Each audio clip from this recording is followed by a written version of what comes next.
మరి శ్రీధర్ సిసిలో ఏ కోర్సులో జాయిన్ అయ్యారు మీరు? నేను ఇనిషియల్గా బ్యాంకింగ్ అని జాయిన్ అయ్యాను. కోచింగ్ అయ్యాక నాకు హెల్త్ బాగోక నేను ఇంటికి వెళ్ళిపోయాను.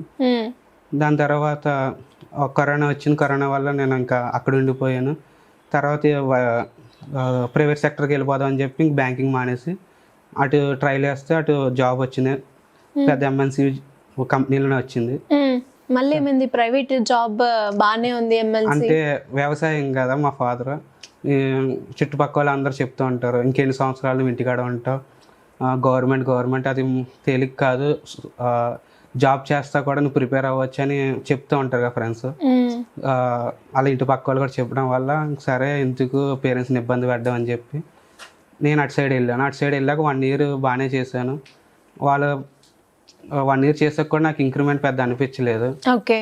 సో దాని తర్వాత మళ్ళీ ఇటు సైడ్ రావడం జరిగింది. నేను అంటే 1 year టార్గెట్ పెట్టుకుని వచ్చాను రావడం. అంటే నాకు ఇన్కమ్ కూడా పేరెంట్స్ నుంచి కొంచెం తగ్గింది. సో నేను ఒకటి పెట్టుకున్నా, ఇంకో 1 year చేస్తే నాకు ఒక అమౌంట్ వస్తుంది పిఎఫ్ కింద, అది పెట్టుకునే వచ్చాను ఇక్కడికి. రావడం నా పిఎఫ్ అమౌంట్తోనే నేను విత్డ్రా చేసుకుని నేను లాస్ట్ ఇయర్ ఆగస్ట్లో వచ్చాను.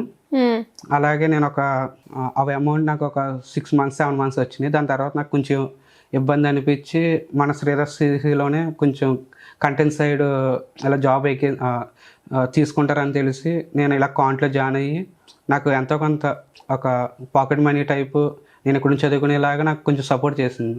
ఓకే.